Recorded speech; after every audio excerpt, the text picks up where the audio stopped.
Assalamualaikum warahmatullahi wabarakatuh. Salam sejahtera buat kita semua. Semoga kita semua dalam keadaan sehat jasmani dan rohani, tidak kekurangan satu apapun. Amin ya robbal alamin. Oke, Mimin akan melanjutkan cerita Liontin Giok Naganya. Konferensi Seni Bela Diri Yu Cheng, bab 836 sampai 840. Namun, saya optimis tentang kuda hitam tahun ini. Itu adalah Ling Museng dari sekolah Dandong. Kung Fu-nya tidak biasa. Setiap orang memiliki pendapat berbeda. Dengan begitu banyak praktisi seni bela diri berkumpul bersama, tidak dapat dihindari bahwa akan ada kebingungan. Di sini, Anda bisa melihat anak-anak muda yang bergerak tanpa berkata apa-apa. Tidak ada seorang pun di sekitar untuk bertarung, tetapi semua orang bertepuk tangan dan bertepuk tangan. Agak kewalahan, dia memutuskan untuk bertarung sampai mati di arena. Di zaman yang begitu makmur, Yi Zhangqing, Kuang Batian, Tai San, dan lainnya di Yu Cheng secara alami tidak akan absen. Apalagi Tai San masih menjadi pemain yang populer di kompetisi setiap tahunnya, pernah juga meraih juara ketiga. Baru malam ini, untuk mengantisipasi semua orang, konferensi seni bela diri yang sangat berarti ini dibuka. Selanjutnya, akan ada arena grup selama 3 hari. Dalam 3 hari, master seni bela diri dari seluruh provinsi Jiangdong akan berkumpul bersama untuk berkompetisi dalam seni bela diri di arena dan bersaing untuk mendapatkan keunggulan. Nyatanya, meraih juara bukan hanya soal reputasi. Jika ada sekte yang memenangkan kejuaraan, itu akan sangat bermanfaat bagi perkembangan mereka. Karena setelah memenangkan kejuaraan, lebih banyak orang akan mendaftar, dan sementara sekte tumbuh lebih kuat, itu juga dapat meningkatkan sebagian besar pendapatannya. Sebelum kompetisi resmi konferensi seni bela diri dimulai, alun-alun sudah penuh dengan penonton. Penonton ini sangat antusias, dengan bunga di wajah mereka, tato mendukung mereka, dan berteriak dengan tongkat neon. Jika bukan karena berada di bawah tanah, suaranya akan menyebar keluar langit. Di antara mereka, ada 2 orang yang tidak pada tempatnya. Salah satunya adalah seorang lelaki tua keriput berusia 60-an, mengenakan kimono Jepang dan menginjak sepasang bakiak, terlihat sangat lemah. Dan yang lainnya, dengan wajah dingin, berpakaian hitam, tidak mengatakan apa-apa, dan sama sekali tidak terpengaruh oleh antusiasme orang-orang di sekitarnya. Kedua orang ini adalah Qian Yuan Fujiying dan Lin Zhongzheng, Master Zhu Shenmen. Keduanya menatap cincin itu tanpa mengucapkan sepatah kata pun. 5 menit kemudian, suara gemuruh drum terdengar di seluruh penonton. Kemudian, pembawa acara berjas hitam muncul. Semuanya, halo semuanya. Saya teman lama Anda, konferensi seni bela diri tahunan kita akan dimulai lagi. Siapa yang akan menang? Mari kita tunggu dan lihat. Kali ini, kami memiliki total 40 kontestan yang terdaftar. Pertama, kami akan mengadakan pertandingan sistem gugur. Yang kalah akan dieliminasi, dan pemenang akan maju ke babak kedua. Hadirin sekalian, jika ada yang memiliki keluhan, mereka dapat datang ke ring untuk menyelesaikannya. Setelah pembawa acara selesai berbicara, ada lagi gelombang sorakan. Pembawa acara berkata, "Kalau begitu mari kita berhenti berbicara omong kosong. Silakan datang ke pasangan kontestan pertama hari ini." Drum terdengar lagi, dan seseorang muncul dari sisi kiri dan kanan ring. Yang di sebelah kiri memakai kaos putih dan celana pendek di bagian bawah tubuhnya, berotot di sekujur tubuhnya dan terlihat sangat kuat. Yang ini, semua orang pasti mengenalnya. Ini Tai Zhongfei dari Sekte Besi. Dia adalah juara bertahan kita tahun lalu. Bisakah kita mencapai hasil yang baik tahun ini? Mari kita tunggu dan lihat. Datang dari sisi lain adalah Jenderal Muda Luo Wei dari Sekte Qigua. Semua orang berseru. Tanpa diduga, pertandingan pertama ini begitu intens. Lineup ini adalah lineup terakhir tahun lalu. Kedua orang ini difavoritkan untuk menjadi juara. Mereka tidak sampai lebih dulu, tetapi mereka bertemu di babak sistem gugur. Keduanya tidak banyak bicara, dan setelah saling memberi hormat, mereka mulai berkelahi. Saya melihat bahwa Tai Zhongfei memenuhi reputasinya.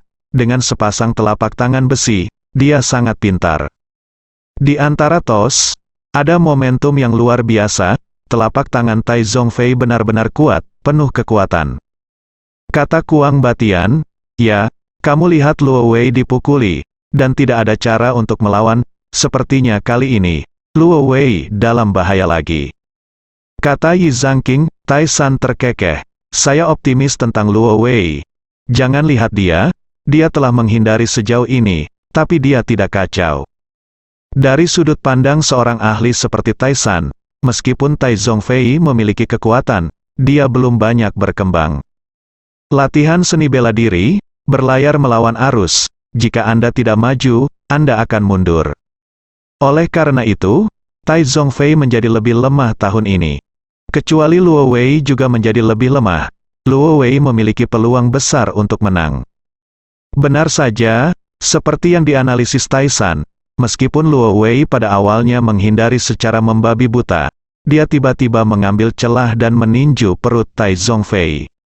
Tai Zongfei dirobohkan oleh pukulan lawan, dan langsung kehilangan kekuatan bertarungnya. Tidak ada yang menyangka ini akan menjadi hasilnya. Juara bertahan tahun lalu, orang yang paling ditunggu tahun ini, ternyata dilecehkan. Banyak orang telah berinvestasi besar-besaran di Tai Zongfei, yang masih menjadi juara tahun ini, dan dia tidak dapat menemukan nada saat ini. Saya harus mengatakan bahwa kemajuan Luo Wei tahun ini sangat cepat. Tai San tersenyum, sekarang dia sangat kuat, tapi dia masih dekat dengan saya.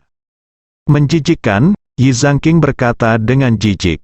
20 atau lebih pertandingan berikutnya juga sangat menarik, beberapa dengan perbedaan kekuatan yang besar, dan beberapa dengan kekuatan yang sama.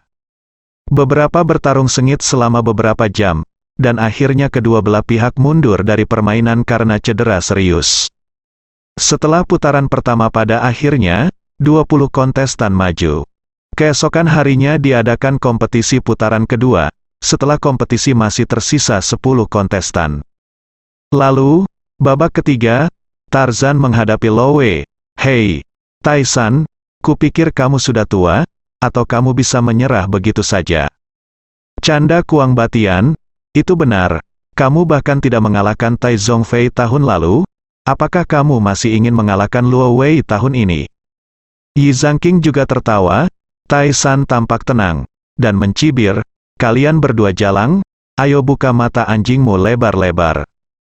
Kemudian, Tai San dan Luo Wei memasuki ring, Luo Wei menyerang lebih dulu, gerakannya sangat ganas, dan semua gerakannya ditujukan untuk membunuh Gunung Tai secara instan. Tai San mundur berulang kali pada awalnya, baik Yi Zhangqing dan Kuang Batian menertawakan Tai San, mengatakan bahwa dia terlalu memalukan untuk dunia bawah tanah Yucheng. Melihat Tai San terpojok, Tai San tiba-tiba berteriak, dan dia meninju dengan kekuatan entah dari mana. Pukulan ini sangat cepat dan langsung mengenai tubuh Luo Wei. Tapi Luo Wei terbang terbalik dan terbang keluar dari ring.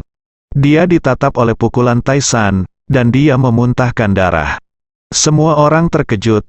Luo Wei awalnya adalah kuda hitam, tapi sekarang, Tai San telah menjadi kuda hitam lagi. Hehe, akhirnya datang seseorang yang memupuk energi sejati. Qian Yuan Tengying mencibir, kompetisi 1,5 hari sebelumnya adalah semua kompetisi antara praktisi biasa, dan kompetisi tentang kebugaran fisik. Dari para kontestan itu, tak satu pun dari mereka yang mengembangkan ki sejati. Dan Qian Yuan Tengying dan Lin Zhongzheng tidak bergerak, karena sampah kecil ini terlalu lemah, mereka tidak mau bergerak. Yi Zhangqing tercengang, aku, Cao, kapan pria besar bodoh ini menjadi begitu kuat? Ternyata Tai San memperoleh metode kultivasi yang diajarkan oleh Ye Chong, dan baru kemudian dia mengolah energi sejatinya. Setelah Tai San pergi, 3 pemenang lagi ditentukan. Pertandingan kejuaraan besok, sang juara juga akan dihasilkan di antara 4 orang ini. Hari ketiga konferensi seni bela diri, pertandingan hari ini akan sangat seru, karena para pemain yang bisa menembus final semuanya sangat kuat. Semua orang bahkan lebih bersemangat karena ini. Qian Yuan Tengying dan Lin Zhongzheng telah menunggu dengan tidak sabar selama 2 hari. Tuan Qian Yuan, kita bisa melakukannya hari ini. Kata Lin Zongzeng dengan tangan gatal. Ya, Lin Sang. Saya pikir akan ada beberapa master, tetapi sekarang tampaknya konferensi seni bela diri Tiongkok ini benar-benar mengecewakan. Kata Qian Yuan Tengying, Aconitum yang diangkut dari kota Taok telah tiba, dan Qian Yuan Tengying dapat mengimplementasikan rencananya. Jadi dia setuju dengan serangan Lin Zongzeng, dan semakin banyak orang yang dia bunuh, semakin baik. Setelah istirahat malam, penonton semua heboh. Segera, arena grup dimulai. Pertandingan pertama adalah antara Dragon Invincible Taisan dan Dan Dongmen. Pertandingan akan segera dimulai ketika tiba-tiba sesosok tubuh bergegas ke tengah ring. Semua orang tercengang, bagaimana mungkin ada orang yang berani membuat masalah saat ini? Orang yang datang tidak lain adalah Lin Zongzeng, penguasa Zusenmen. Melihat pakaian aneh Lin Zongzeng, semua orang tertawa terbahak-bahak. Oh, aku bodoh. Apakah ini acara sementara yang diatur oleh penyelenggara? Apa yang sedang kamu lakukan? Apakah Anda pikir ini adalah kompetisi menyanyi? Lepaskan aku sekarang. Semua orang mencemooh, membuat Lin Zongzeng dengan cepat melepaskan ring. Lin Zongzeng, sebaliknya, tidak menganggap serius ejekan orang banyak. Dia berkata kepada dua Taisan, hari ini, keluarga Qian Yuan datang ke Yucheng untuk menendang aula, dan mereka ingin menendang semua sekolah seni bela diri di Yucheng. Siapapun yang menolak menerimanya akan mati. Nada yang besar, saya akan melihat apakah Anda memiliki keterampilan seperti itu hari ini. Long Wudi berkata, Long Wudi ada di gerbang Gua Xiadan, dan aku mengagumi seni bela dirimu di mana-mana kamu menang. Hehe, lempar handuk, tidak semudah itu. Anda bisa mengaku kalah jika Anda mau, berlutut dan bersujud, dan bersumpah setia kepada saya, kata Lin Zongzeng. Semua orang tercengang. Arena ini hanyalah kompetisi seni bela diri. Apakah pria berbaju hitam ini terlalu banyak menipu? Apa yang akan dia lakukan? Long Wudi juga orang yang pemarah. Dia langsung menjadi marah. Jangan terlalu banyak menipu orang lain. Jangan berpikir bahwa kamu hebat karena kamu tahu sedikit kungfu. Aku mungkin bukan lawanmu. Datang dan coba. Lin Zongzeng tertawa. Dengan raungan, Long Wudi bergegas menuju Lin Zongzeng. Dalam sekejap, Lin Zongzeng tiba-tiba muncul di belakang Long Wudi. Kemudian, Lin Zongzeng menebas bagian belakang kepala Long Wudi dengan pisau. Dengan klik itu benar-benar memotong tulang belakang Long Wudi. Kepala dan leher Long Wudi terpelintir pada sudut yang aneh, dan masih ada ekspresi ketakutan di wajahnya. Kemudian, dia jatuh ke tanah dengan celepuk, tulang belakang di lehernya putus. Meski otaknya masih sadar, tubuhnya tidak pernah bisa bergerak, dan dia menjadi orang cacat. Melihat adegan ini, semua orang di sekte Dan Dong sangat marah. Kamu terlalu kejam. Saat berbicara, kepala sekte Dan Dong terbang ke atas ring. Begitu kepala diangkat, dia langsung mendapat tepuk tangan meriah. Tuan Li, bunuh dia. Ya, anak ini terlalu merajalela. Dia berani datang ke Yucheng saya untuk membuat masalah, dan bahkan mengucapkan kata-kata liar. Apakah dia benar-benar mengira tidak ada seorang pun di Yucheng, seseorang yang telah terkenal sejak lama, ahli seni bela diri, dan sangat bergantung pada semua orang. Lin Zongzeng terkekeh, oke, kamu adalah kepala pertama yang aku bunuh. Kata-kata besar, pemimpin sekte Li berteriak keras. Dan dia menamparkan Lin Zongzeng dengan energi tulus di tangannya. Meskipun kepala Li telah mengolah energi sejatinya, kekuatannya jauh melebihi orang biasa. Namun, bagaimana dia bisa menjadi lawan Lin Zongzeng? Anda tahu, Lin Zongzeng adalah prajurit peringkat Huang sejati. Lin Zongzeng mengulurkan tamparan, sangat cepat, dan menamparkan kepala pemimpin sekte Li. Saya melihat bahwa kepala-kepala Li langsung dipukul hingga 720 derajat, dan tulang di dalamnya patah. Otot rusak, kepala Li jatuh ke tanah dengan celepuk, dan mati di tempat, terlihat sangat kejam. Lin Zongzeng hanya terkekeh. Siapa selanjutnya? Penonton biasa di sekitarnya ketakutan dan terpencar. Ketika semua orang hendak keluar dari gerbang, seorang lelaki tua tiba-tiba muncul di gerbang tanpa mengeluarkan suara. Melihat lusinan pria kuat bergegas seperti banteng gila. Jika ini mengenai lelaki tua itu, bukankah lelaki tua itu akan hancur berkeping-keping? Dan, sekarang orang lain mereka tidak terlalu peduli. Melarikan diri adalah hal yang paling penting. Bahkan jika lelaki tua itu adalah pembunuh bayaran, mereka harus memukulnya. Melihat bahwa semua orang telah mendekat, pria tua itu tidak tergesa-gesa, dan melambaikan tangannya dengan santai. Tampaknya gelombang udara yang tak terlihat menyembur keluar, menjungkir balikkan semua orang yang bergegas. Hehe, Patua Qian Yuan Teng Ying, tanpa izinku hari ini, tidak ada yang bisa pergi dari sini. Kata Qian Yuan Teng Ying sambil tersenyum. Dengan lambaian tangannya barusan, selusin orang di barisan depan semuanya sangat terkejut sehingga 7 lubang mereka berdarah sampai mati. Semua orang merasa ngeri. Apakah ini masih manusia? Semua orang ketakutan dan kembali ke tempat duduk mereka dengan patuh.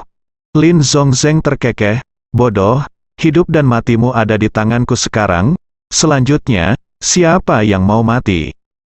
Taisan bangun dengan santai saat ini. Dia tidak dibunuh oleh Lin Zongzeng, itu sudah dianggap beruntung. Banyak master seni bela diri biasanya sombong dan sombong. Jadi wajar saja mereka tidak tahan dengan hinaan seperti itu. Orang luar ini memiliki nada yang besar, ayo pergi bersama. Kita tidak percaya betapa kuatnya dia. Seseorang mengangkat tangannya dan berteriak, namun, hanya ada 2 orang lain yang menanggapinya. Setelah itu, 3 bayangan hitam menyerbu ke atas ring. Mereka adalah 3 penguasa gerbang Datong, gerbang Jinsuo dan gerbang Changkuan. Hei, waktu yang tepat, kata Lin Zongzeng sambil tersenyum.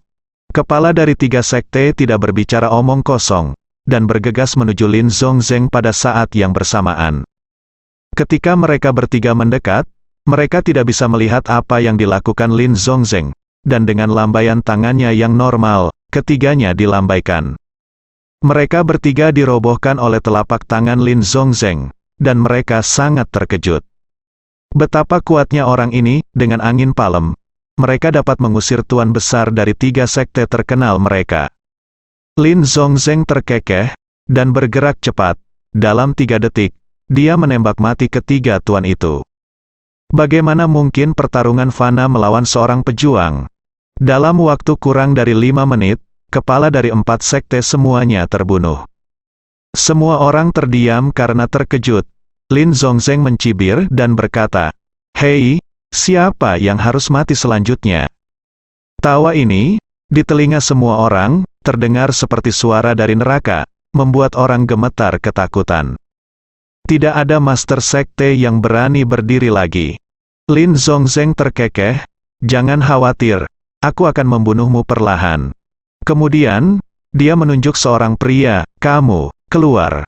Pria itu segera mengencingi ketakutan, "Brengsek, sampah." Lin Zongzeng mengutuk, lalu melambaikan tangannya, langsung memukuli pria itu sampai mati. Dia menunjuk ke pria lain lagi, "Keluar." Pria ini menolak untuk tidak buang air kecil. "Tuanku, tolong ampuni aku."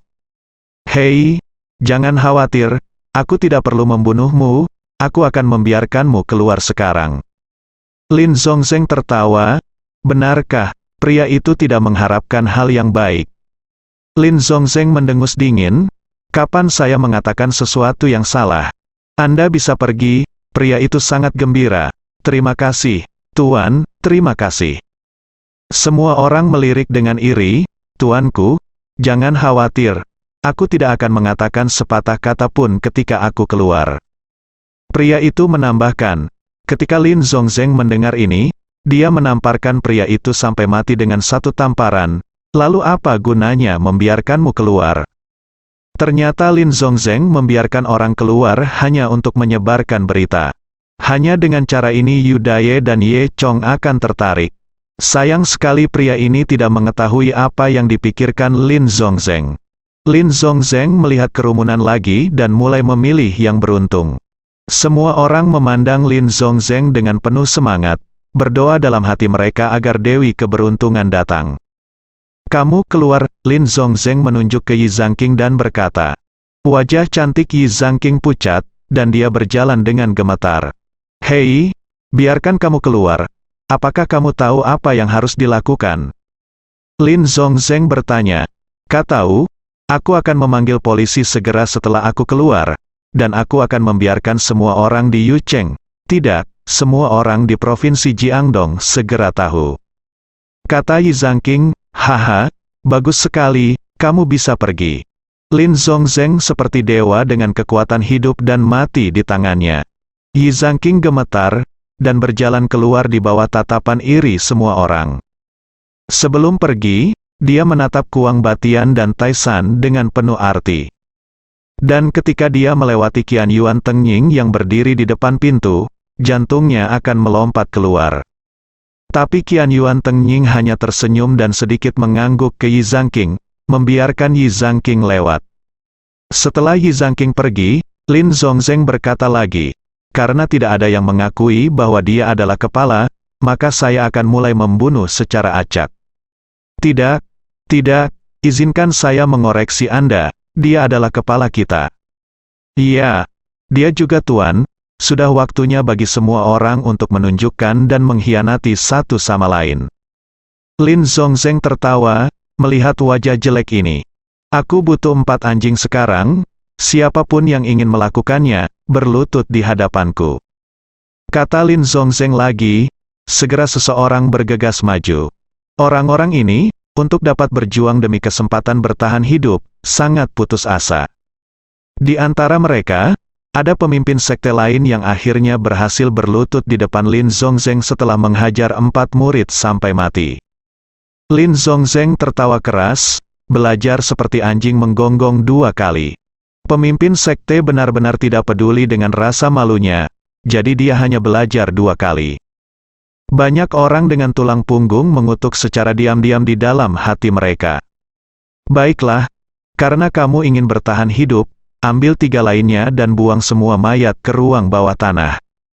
Kata Lin Zongzeng, ya, aku pergi sekarang.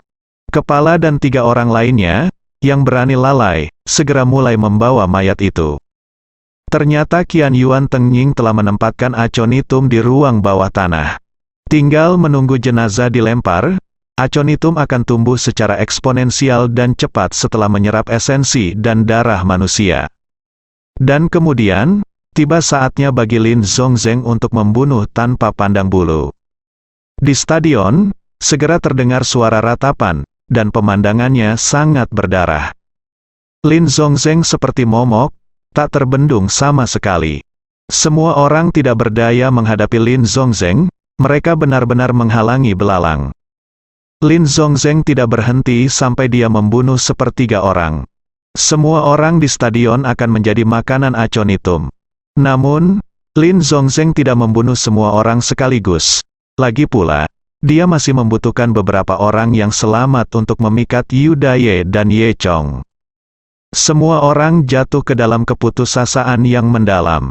Di sisi lain, setelah Yi Zhangqing keluar, dia langsung melapor ke departemen terkait. Zhu Jiayin segera mendapat kabar. Dia dengan cepat menemukan Yu Daye. Setelah Yu Daye mendengar ini, dia tidak bisa menahan perasaan marah. Sungguh Lin Zongzeng, kamu menyelamatkan nyawanya terakhir kali, beraninya kamu keluar sekarang, sangat berani. Zhu Jiayin sedikit khawatir, tapi kali ini, sepertinya dia punya pembantu. Apa yang kamu takutkan? Ayo tangkap mereka bersama. Yu Daye berkata dengan marah. Keesokan harinya, tepat saat Lin Zong membunuh orang dengan sembrono, Yu Daye muncul. Dalam pertempuran terakhir, Yu Daye bukanlah lawan Lin Zongzeng. Dengan bantuan Ye Chong, dia mengusir Lin Zongzeng. Namun, saat itu, Lin Zongzeng juga terluka parah. Oleh karena itu, kini Yu Daye yakin bisa mengalahkan Lin Zongzeng. Melihat Daye datang, Lin Zongzeng tidak bisa menahan kegembiraannya. Haha, akhirnya aku di sini untuk mati. Melihat mayat-mayat di seluruh lantai, ada 4 orang yang bukan manusia atau anjing, dan sedang memindahkan mayat-mayat itu. Yu Daye marah dari hatinya, Lin Zongzeng, kamu sangat berani, terakhir kali kamu menyelamatkan nyawa anjingmu, aku tidak menyangka kamu tidak akan pernah berubah. Ini sekali, aku tidak akan pernah memaafkanmu.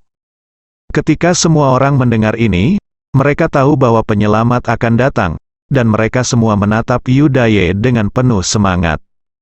Tuan, bantu kami, hebat, penyelamat ada di sini. Akhirnya seseorang datang untuk menghentikan iblis ini. Semua orang bersorak. Qian Yuan Tengying sedang duduk di sudut, dengan senyum di mulutnya, menatap Yudaye dengan dingin. Itu saja, Qian Yuan Tengying berkomentar. Lin Zongzeng terkekeh dan berkata, "Oke, hari ini kita terbagi menjadi pemenang dan pecundang serta hidup dan mati." Penampilan Yudaye tidak diragukan lagi memberi semua orang kesempatan. Terutama ketika Yudaye mengatakan bahwa dia telah mengalahkan iblis ini, semua orang melihat harapan. Saat Yudaye berjalan menuju Lin Zongzeng, dia berkata, "Apakah kamu tidak punya pembantu? Di mana? Kenapa tidak keluar bersama?" Saat dia berbicara, dia melepaskan aura sebenarnya dari prajurit tingkat Huang. Dalam sekejap, seluruh orangnya berubah. Dia bukan lagi lelaki tua yang tampak malang dan bengkok, tetapi agung dan agung, seperti dewa. Setiap langkah yang dia ambil, tubuhnya menjadi lebih kuat, hingga dia mencapai bagian depan hutan, berdiri di sana seperti gunung tua yang hikmat dan khusyuk. Lin Zongzeng hanya tersenyum, dan tidak takut dengan momentum Yudaye. Apakah kamu takut? Saya tidak akan memberitahu Anda di mana pembantu saya, Lin Zongzeng mencibir, dan untuk membunuhmu, tidak ada orang lain yang perlu melakukannya, aku bisa melakukannya sendiri. Sungguh, kamu terlalu memikirkan dirimu sendiri. Pada saat ini, Qian Yuan Tengying yang keluar atas inisiatifnya sendiri. Kamu tidak bisa begitu kasar, keluarga Qian Yuan kami lebih memperhatikan kesopanan. Qian Yuan Tengying tersenyum sedikit dan mengangguk pada Yudaye, sangat jarang memiliki prajurit tingkat kuning di Tiongkok setelah lama dikagumi. Qian Yuan Tengying sangat fasih berbahasa Mandarin. Yudaye memandang lelaki tua ini yang tampaknya beberapa tahun lebih tua dari dirinya. Meski terlihat kering dan kurus, kekuatan lelaki tua ini tidak bisa diabaikan. Hehe, konyol. Saya memiliki tanah yang luas dan sumber daya yang kaya di Tiongkok, dan saya adalah orang yang luar biasa. Saya, seorang prajurit peringkat kuning, hanya dapat dianggap sebagai eksistensi pada akhirnya. Anda belum pernah melihat tuan sejati. Kamu seperti katak di dalam sumur. Yudaye mencibir. Qian Yuan Tengying tersenyum. Benarkah? Yudaye mendengus dingin, dan melanjutkan, kamu anjing tua dari negara Jepang, kamu tirani di Tiongkok saya, apakah kamu benar-benar berpikir tidak ada seorang pun di Tiongkok, hari ini saya kecuali kalian berdua. Jika kamu mampu, aku tidak akan takut jika kamu pergi bersama. Orang tua, mengapa kamu harus berbicara begitu kasar? Aku tidak perlu berurusan denganmu. Lin Zongzeng saja sudah cukup. Qian Yuan Tengying berkomentar, tentu saja, jika kamu membunuhnya berarti dia tidak pandai belajar dan pantas mendapatkannya, dan aku tidak akan pernah ikut campur. Lin Zongzeng tersenyum jahat saat ini, Yudaye, keluhan kita telah berlangsung selama beberapa dekade, mari kita akhiri, hari ini. Saat dia mengatakan itu, dia tiba-tiba melangkah maju, berubah menjadi bayangan hitam, dan dalam sekejap mata, dia berada di depan Yudaye. Dengan mendengus dingin, Yudaye mendorongnya keluar dengan telapak tangannya. Bang, dengan suara keras, kedua telapak tangan itu saling memukul.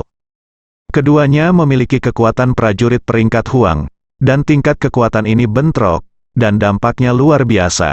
Bahkan lantai marmer di bawah kaki mereka retak seperti jaring laba-laba. Di bawah satu pukulan, Yudaye mundur 5 langkah berturut-turut. Dia terkejut, bagaimana ini mungkin? Jelas Lin Zongzeng terluka parah. Tidak hanya kekuatannya tidak berkurang, tetapi dia bahkan lebih kuat dari sebelumnya. Ledakan, ledakan, ledakan, dalam sekejap, ratusan pukulan mendarat di tubuh Lin Zongzeng.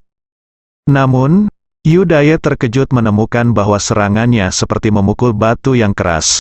Alih-alih melukai lawan sama sekali, itu membuat tangannya sakit, hanya bisa dikatakan bahwa Lin Zhongzheng jauh lebih kuat dari Yu Daye. Pada saat yang sama, Lin Zhongzheng mengulurkan tangannya dan menamparkan bahu Yu Daye. Bahu Paman Yu dipukul dengan keras, dan tubuhnya terbang keluar seolah ditabrak kereta yang bergerak cepat. Dia mundur lebih dari 10 meter, memuntahkan seteguk darah, terhuyung-huyung, dan hampir tidak berhenti. Ketika semua orang melihat pemandangan ini, mereka semua putus asa. Mereka awalnya mengira Yu Daye adalah penyelamat yang bisa mengalahkan Lin Zhongzheng. Sekarang Yu Daye masih dikalahkan oleh Lin Zheng. "Hei, biarkan aku membunuhnya," kata Lin Zhongzheng. Qian Yuan Tengying berkata, "Jangan khawatir, ketika kamu menangkap Ye Chong, bunuh mereka bersama, lemparkan kedua orang ini ke dalam aconitum. Hisap darah kedua orang ini, itu pasti akan membuat aconitum tumbuh lebih besar." Selama Wutu terus berkembang, apalagi kota kecil Yu, bahkan seluruh China bisa ditelan. Rencana Qian Yuan Tengying adalah menggunakan esensi dan darah orang China untuk membunuh Wutu, angkat, dan akhirnya telan Huaxia. Yu Daye telah kehilangan kemampuannya untuk bertarung dan ditangkap oleh dua bawahannya. Setelah itu, Qian Yuan Tengying merilis pesan lain, dikatakan bahwa Yu Daye dan pengkhianat keluarga Qian Yuan Satomi telah ditangkap. Jika Ye Chong tidak muncul, mereka akan dibunuh dalam 3 hari. Seluruh Yu Cheng mendengar berita itu. Semua orang terkejut. Qian Yuan Tengying sebenarnya menyebut Ye Chong, membuat nama Ye Chong langsung populer di Yu Cheng. Dalam beberapa hari terakhir, setiap orang yang dapat berhubungan dengan dunia seni bela diri, yang tahu atau tidak tahu, berbicara tentang Ye Chong. Orang-orang dari beberapa keluarga besar tampak sangat panik. Apa? Orang yang begitu kuat muncul di Yu Cheng? Zhou Yunyi dan Zhou Yulu sangat terkejut. Konferensi seni bela diri bawah tanah di Yu Cheng ini, saya tahu, orang-orang yang pergi ke sana semuanya adalah master dari semua lapisan masyarakat di Yu Cheng. Zhou Yulu berkata, bahkan mereka diserahkan oleh para gangster. Jadi apa yang bisa Ye Chong lakukan? Iya, tidak peduli seberapa kuat Ye Chong, dia hanya satu orang. Ye Chong tidak boleh pergi dalam masalah ini. Kata Zhou Yunyi, apa yang bisa kita lakukan? Zhou Yutong mendengarkan dengan lebih cemas, tapi dia sedikit mengenal Ye Chong. Jika Ye Chong tahu beritanya, dia pasti akan pergi. Melihat Daye telah ditangkap, Zhu Jiayin sangat terkejut, dia panik dan segera menelepon Ye Chong. Saat ini, Ye Chong sedang berada di Villa Beihan, merencanakan dengan Zhao Min bagaimana menghubungi keluarga Zhao. Tiba-tiba, dia menerima telepon dari Zhu Jiayin. Setelah mendengar kata-kata Zhu Jiayin, Ye Chong juga terkejut. Tanpa diduga, tidak lama setelah meninggalkan Yu Cheng, hal sebesar itu terjadi. Mendengar dari Zhu Jiayin bahwa Yu Daye ditangkap, Ye Chong sangat berhati-hati. Menurut pemikirannya, meskipun Yu Daye mungkin bukan lawan Lin Zhongzheng, dia pasti tidak akan tertangkap. Ini menunjukkan bahwa ada orang yang lebih kuat di belakang Lin Zhongzheng. Oleh karena itu, Ye Chong memikirkan Qian Yuan Tengying. Hanya Qian Yuan Tengying yang memiliki kemampuan ini. Meskipun Ye Chong ceroboh, dia tidak bodoh. Bahkan jika dia pergi sendirian sekarang, itu tidak akan berpengaruh. Kekuatannya saat ini tidak sebaik Daye. Jadi yang terpenting sekarang adalah meningkatkan kekuatan secepat mungkin. Ye Chong menghitung waktu, dan aura di Dragon Palace Dojo seharusnya sudah terkumpul hampir, yang seharusnya cukup untuk mendukungnya menerobos ke level berikutnya. Jika dia bisa menerobos, dia tidak akan takut pada orang seperti Lin Zhongzheng dan Qian Yuan Tengying. Malam itu, Ye Chong memanfaatkan cahaya bulan untuk membuat lingkaran teleportasi di dalam villa. Saat ini, Zhao Min sudah tertidur, jadi dia tidak tahu apa yang dilakukan Ye Chong. Sampai Ye Chong kembali ke desa Xiaoye ribuan mil jauhnya melalui lingkaran teleportasi, Zhao Min masih belum mengetahuinya. Saat itu sudah larut malam, dan orang tua Ye Chong, Li Sujuan, Ye Jiangwo dan yang lainnya juga tertidur. Desa Xiaoye tenang dan damai, dan Ye Chong langsung pergi ke peron di lantai 3 vilanya. Duduk bersila di sini, seseorang benar-benar dapat merasakan aura yang kaya di sekelilingnya, yang sangat cocok untuk kultivasi. Oleh karena itu, Ye Chong tidak ragu, mengaktifkan dojo Istana Naga, mulai menjalankan metode rahasia, Dewa Naga Jue, dan mulai berlatih. Aura yang terkumpul di dojo Istana Naga disedot oleh Ye Chong seperti ikan paus panjang yang menyerap air. Dan kultivasi di tubuh Ye Chong juga terus meningkat. Suatu malam telah berlalu. Keesokan harinya, matahari bersinar terang. Ye Chong masih duduk di peron dan berlatih, sengaja menciptakan ruang semi tertutup yang dikelilingi tembok tinggi. Oleh karena itu, Ye Chong duduk di sana, dan penduduk desa tidak dapat melihatnya. Biasanya tidak ada orang lain yang datang ke sini, jadi Ye Chong duduk selama 2 hari 2 malam, dan tidak ada seorang pun di desa yang tahu dia kembali. Namun, dalam 2 hari terakhir, penduduk desa Xiaoye tidak bisa tidur nyenyak di malam hari karena pengaruh fluktuasi energi spiritual. Tapi semua orang sudah terbiasa, dan tidak melihat sesuatu yang tidak biasa. Selama periode ini, orang-orang di Yucheng panik. Di Yucheng, siapapun yang memiliki hubungan dengan dunia seni bela diri tahu bahwa Master Iblis telah datang. Tidak hanya banyak orang yang terbunuh, tetapi dikatakan bahwa semua pejabat tinggi dari atas juga telah ditangkap. Setelah Yudaye, Ye Chong adalah harapan mereka. Namun, tidak ada yang tahu seberapa kuat Ye Chong ini. Dan mengetahui bahwa sekarang, itu tidak pernah muncul. Orang-orang di Yucheng semakin putus asa. Setelah hampir 3 hari pelatihan, Ye Chong akhirnya menyentuh puncak prajurit tingkat Huang, dan dia hanya kekurangan lapisan kertas jendela untuk mencapai tingkat berikutnya. Namun, pada saat kritis ini, auranya tiba-tiba menghilang. Ye Chong tidak hanya kesal, tampaknya sedikit lebih awal, jika butuh setengah bulan lagi. Itu seharusnya cukup untuk bertahan sampai terobosan, meskipun dia telah meningkatkan kekuatannya sekarang, dia masih dalam tahap seorang prajurit tingkat kuning dan belum membuat terobosan. Tidak apa-apa berurusan dengan Lin Zhongzheng, tapi tidak begitu bagus melawan Qian Yuan Tengying. Tapi Ye Chong tidak punya cara lain sekarang, Yu Daye dan Xiao Qi sama-sama berada di tangan pihak lain, jadi dia tidak punya pilihan selain pergi. Karena waktu yang mendesak, dia tidak pulang untuk menyapa. Sebaliknya, dia kembali ke Yucheng langsung melalui lingkaran teleportasi. Ini adalah hari terakhir dari tenggat waktu, ketika Ye Chong berencana untuk menemukan Lin Zhongzheng. Zhou Yutong menelepon. Ye Chong, kamu di mana? Aku sudah kembali ke Yucheng. Kata Ye Chong sambil tersenyum. Zhou Yutong terdiam sesaat, lalu berkata, Ye Chong, datanglah padaku sekarang. Hei, Yutong sangat merindukanku. Ye Chong tersenyum. Tapi aku punya sesuatu untuk dilakukan sekarang, aku akan pergi menemuimu ketika aku selesai. Tidak, ayo sekarang, kata Zhou Yutong dengan tegas. Ye Chong, aku tahu kenapa kamu pergi. Tidak ada gunanya bagiku untuk mengatakan apapun. Tapi sebelum kamu pergi, bisakah kamu datang ke tempatku dulu? Aku ingin bertemu denganmu. Lanjut Zhou Yutong. Ye Chong sangat tersentuh. Dia tahu bahwa Zhou Yutong enggan berpisah dengan dirinya sendiri, jadi dia mengatakan ini.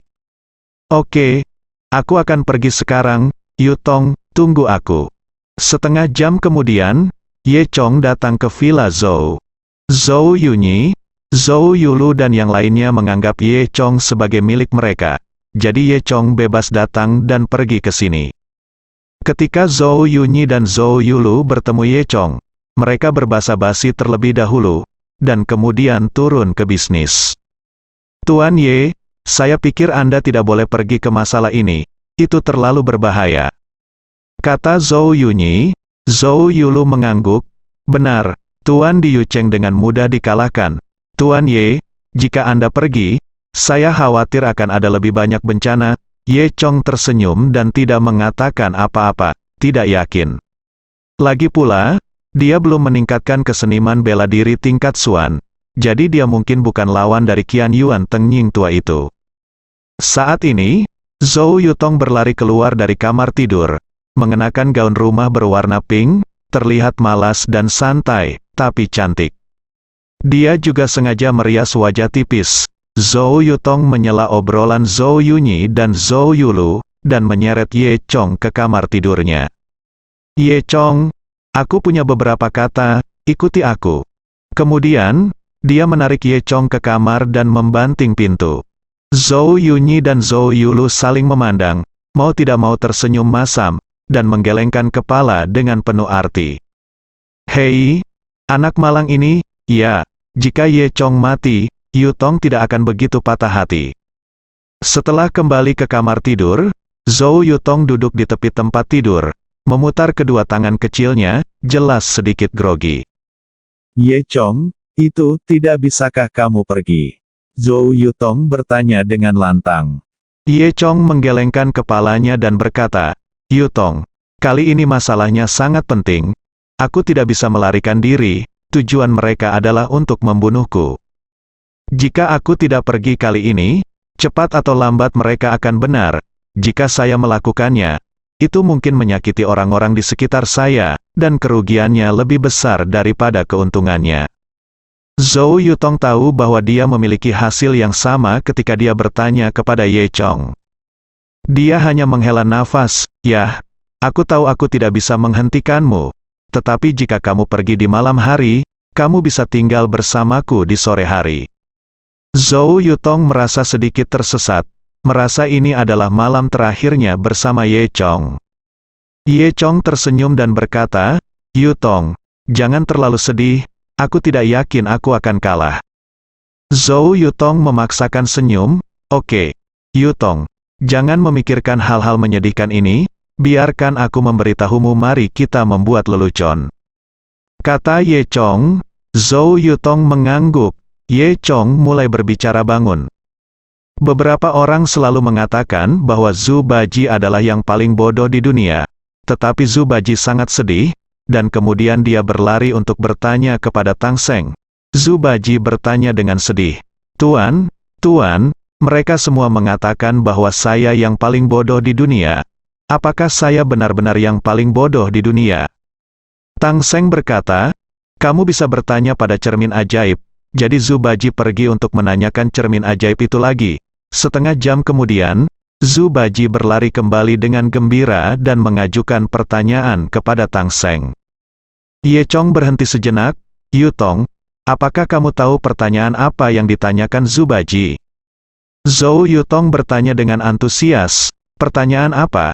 Ye Chong menyentuh hidungnya dan berkata sambil tersenyum. Zhu Baji bertanya, Tuan, siapa tuannya Zhou Yutong?